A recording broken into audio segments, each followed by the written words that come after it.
우리가 자주 먹는 견과류의 대표 중 하나는 호두인데요. 호두 같은 견과류를 규칙적으로 섭취한 사람들은 거의 먹지 않은 사람들에 비해 심장질환에 걸릴 확률이 낮다고 합니다.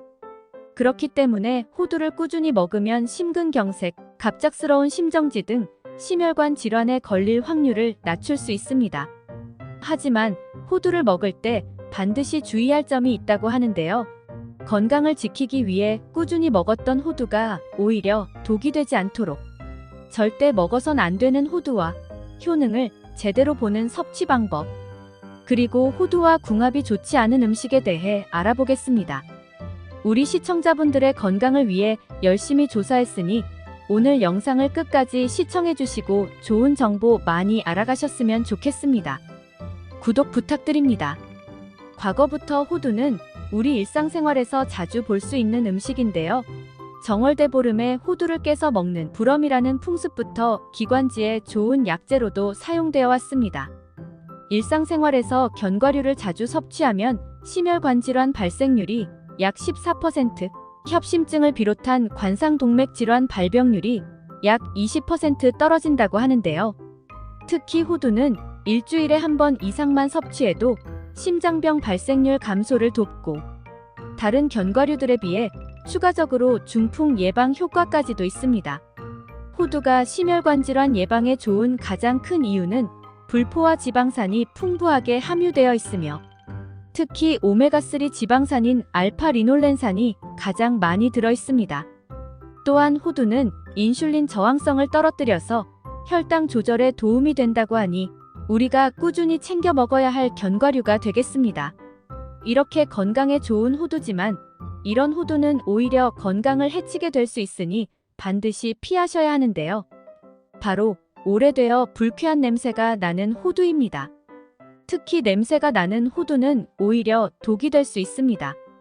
보통 호두 보관 기간은 딱딱한 껍질이 있는 상태에는 2년까지도 보관이 가능하지만 껍질이 벗겨진 호두, 잘게 부순 호두는 산패 위험이 높아서 보관 기간이 더욱 짧아집니다.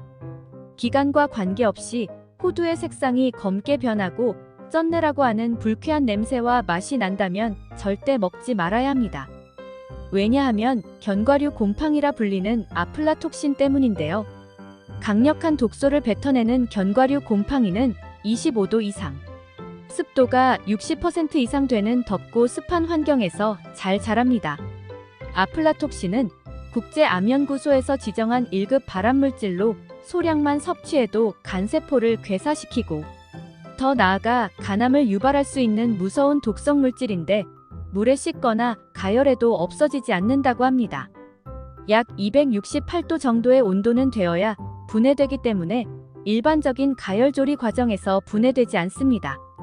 따라서 춥거나 서늘한 계절에는 상온 보관이 가능하지만 여름에는 냉장고에 보관하는 것이 더 좋습니다. 그런데 냉장고에 보관하더라도 냉장고 문을 열었다 닫았다 하면서 온도차가 발생하면 습기가 생길 수 있어 견과류 곰팡이가 잘 생기는 환경이 되기 때문에 잘 건조된 호두를 한번 먹을 분량만 유리 밀폐용기에 담아서 냉장 또는 냉동 보관하는 것이 가장 좋습니다. 이렇게 곰팡이가 발생한 호두는 아깝다고 생각하지 마시고 꼭 버리고 신선한 견과류로 섭취하시는 게 좋겠습니다. 다음은 호두의 심혈관 질환 예방 효능을 제대로 볼 수 있는 섭취 방법을 알아볼 텐데요. 집중해 주셔야 합니다. 호두에는 피트산이나 렉틴 같은 항영양소 물질이 함유되어 있습니다. 영양소 흡수를 저해한다고 해서 항영양소 물질이란 이름이 붙었는데요. 철분, 아연 등의 미네랄과 결합해서 흡수를 방해하고 아밀라제, 펩신 같은 소화 효소를 억제하기 때문에 다량 섭취 시 소화를 방해하기도 합니다. 이런 성분의 방해 없이 호두의 영양소를 온전히 섭취하는 방법은 바로 호두를 하룻밤 물에 담가 놓는 것입니다. 견과류는 씨앗이기 때문에 물에 담가서 발화를 준비하는 상황이 되면 스스로 항영양소가 다량 분해되게 되기 때문입니다. 그렇기에 조금은 번거롭지만 호두를 물에 하룻밤만 침수시켜 놓고 드시면 호두의 효능을 제대로 보실 수 있겠습니다. 또한 호두를 볶아서 먹는 것도 좋은 방법인데요. 다만 높은 온도에서 볶게 되면 지방이 쉽게 산패하게 되기 때문에 약불로 볶는 것이 좋고, 알파 리놀렌산 같은 불포화 지방산의 신선도가 생명이기 때문에 이미 볶아진 호두를 구입해 드시는 것보다 먹을 때 볶아서 드시는 게 좋겠습니다. 이렇게 호두를 제대로 먹는 방법을 정리해보자면, 껍질을 까지 않은 피호두를 구입해 껍질을 제거한 후 하룻밤 물에 담가뒀다가 마른 팬에 50도 이하의 약불로 볶아서 섭취하는 것이 가장 정석적인 방법이 되겠습니다. 단 호두에 습기가 남아있으면 보관 시 곰팡이가 생길 수 있기 때문에 충분히 바싹하게 말려주는 것도 중요하겠습니다.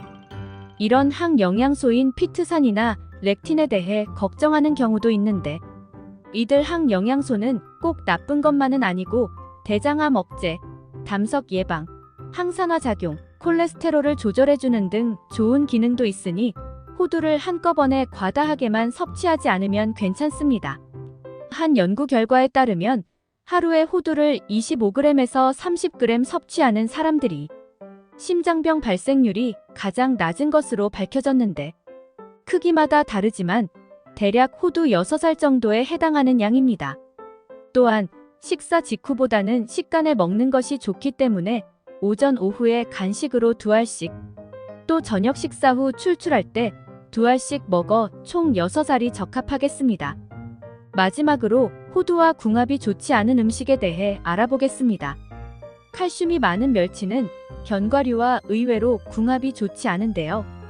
아까 말씀드린 호두의 피트산은 칼슘의 흡수를 방해하게 되고, 땅콩에도 칼슘 흡수를 방해하는 것으로 알려진 수산 성분이 들어있어 수산과 칼슘을 함께 먹으면 장 속에서 불용성 복합체가 형성돼 체내에 흡수되지 않고 바로 배설된다고 합니다. 그리고 가장 주의해야 할 것은 술입니다. 견과류 안주와 함께 술을 즐겨 드시는 분들도 계실 텐데요. 열성식품인 술과 따뜻한 성질의 호두를 같이 먹으면 혈압을 상승시키고 심하면 미열을 발생시킬 수 있습니다. 그러니 안주는 다른 것을 고르시는 게 좋겠습니다. 호두 드시고 무병장 수백세까지 함께 하셨으면 좋겠습니다. 오늘의 영상도 끝까지 시청해 주셔서 감사합니다.